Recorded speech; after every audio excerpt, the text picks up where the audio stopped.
who work here and have raised their children here.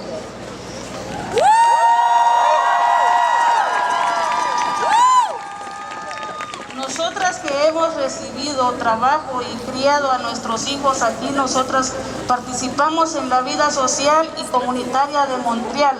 Nosotros estamos ya integradas a nosotras vivimos aquí, nosotros nos quedaremos aquí. Estatus para todos y ahora.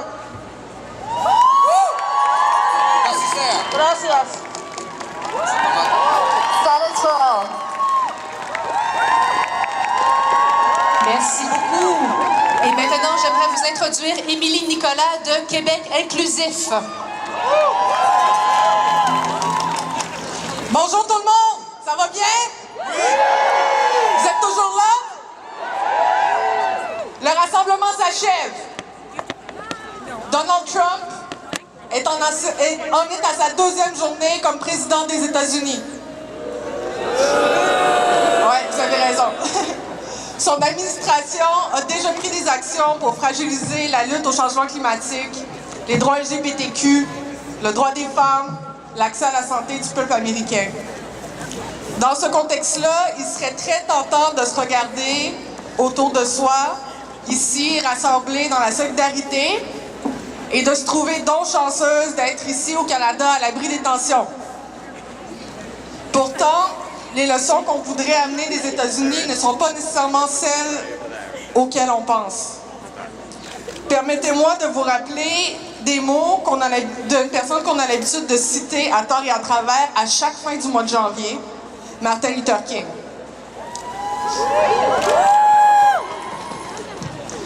Il nomme ce qui est, à ses yeux, l'ennemi le plus dangereux du progrès.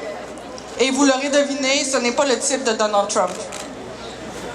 Il dit « J'en suis arrivé à la conclusion regrettable que le grand obstacle opposé aux Noirs en lutte pour leur liberté, ce n'est pas les membres du Conseil des citoyens blancs, ni celui du Ku Klux Klan, mais le blanc modéré qui est plus attaché à l'ordre qu'à la justice. Qui préfère une paix négative issue d'une absence de tension à une paix positive issue d'une victoire de la justice. Qui cultive le mythe du temps qui travaille pour vous et conseille constamment aux Noirs d'attendre au moment opportun.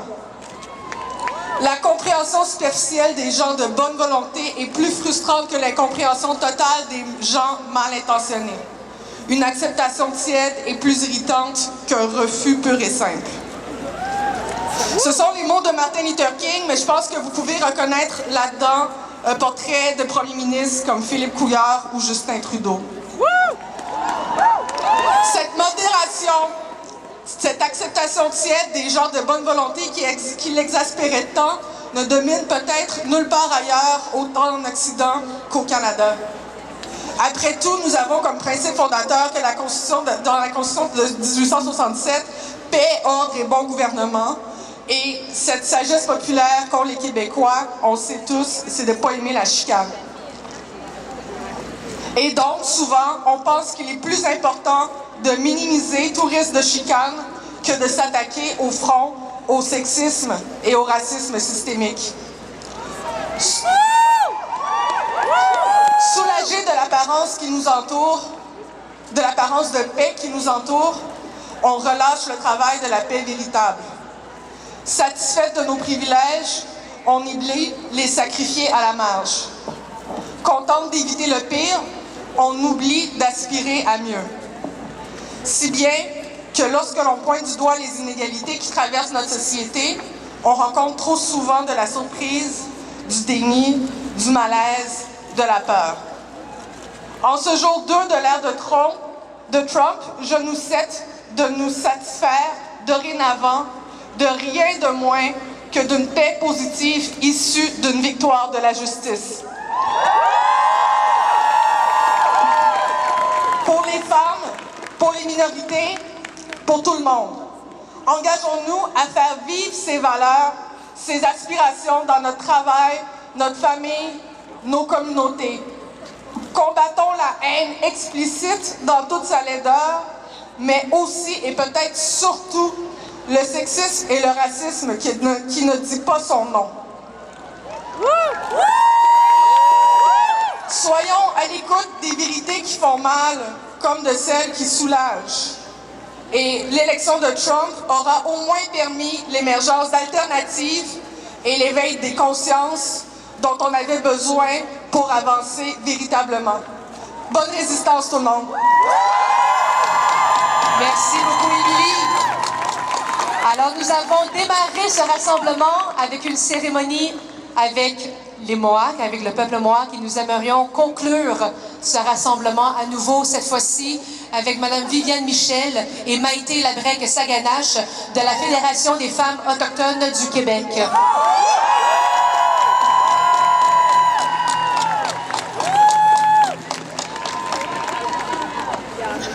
The next song is called the Thank You Song.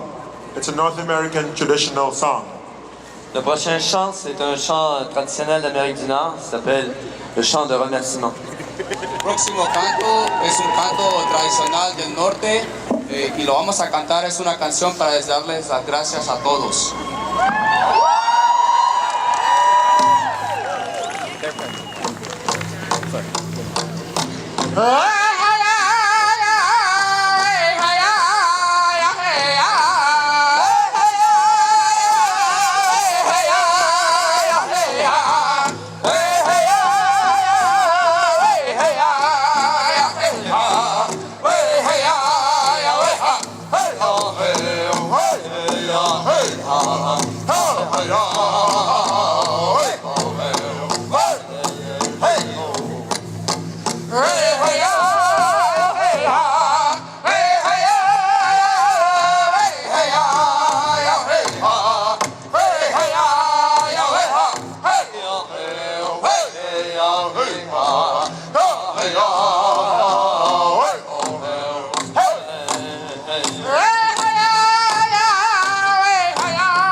Wachia, Iuchishkao, merci de cette belle démonstration de solidarité, même si c'est fricien, quoiqu'il n'y a pas d'excuse pour la révolution.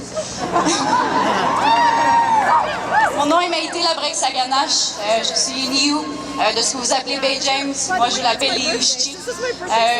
Je suis aussi, bon vous me connaissez par mon militantisme pour les droits des Autochtones, mais je suis ici aujourd'hui en tant que survivante. Je suis 3 fois survivante d'agression sexuelle.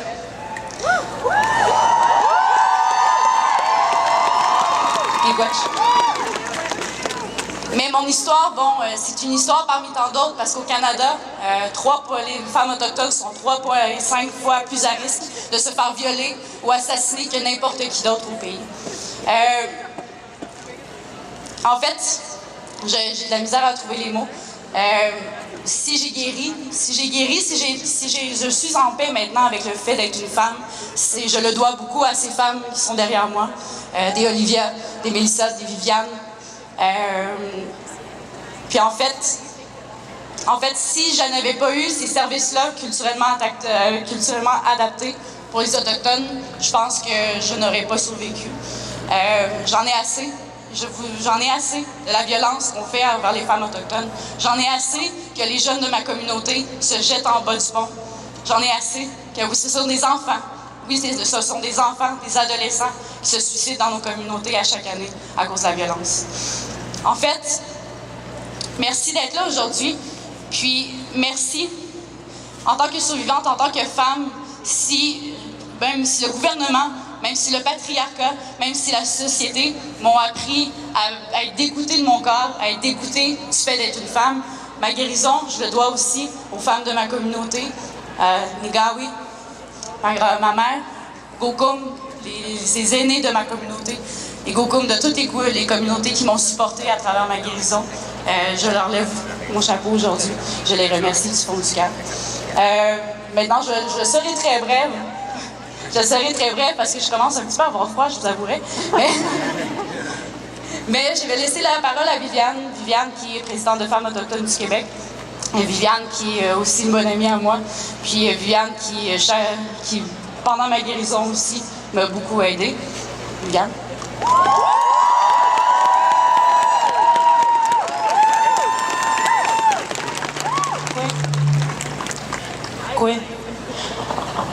Koe no teme de hiek se po hogada no skutwen we mutwin kana po na tem na kanaga tut man na skmoga de bende kespas pega betuye ke machno de moispa het de hiek me tjek iskot na bet wasat ya de mesta bet tji pega banyak. Bonjour tout le monde, c'est vraiment un privilège d'être ici. Vous savez, c'est un jour mémorable. On devrait être comme ça les 8 mars de chaque année.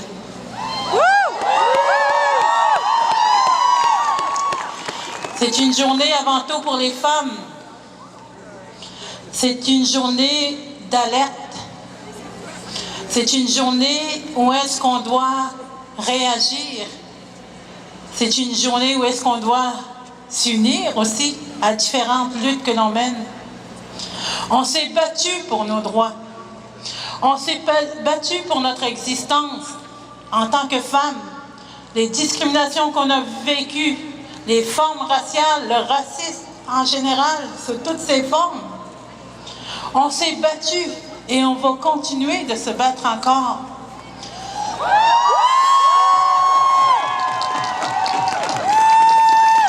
On a ce besoin inné de se faire reconnaître, peu importe nos orientations, peu importe nos origines, peu importe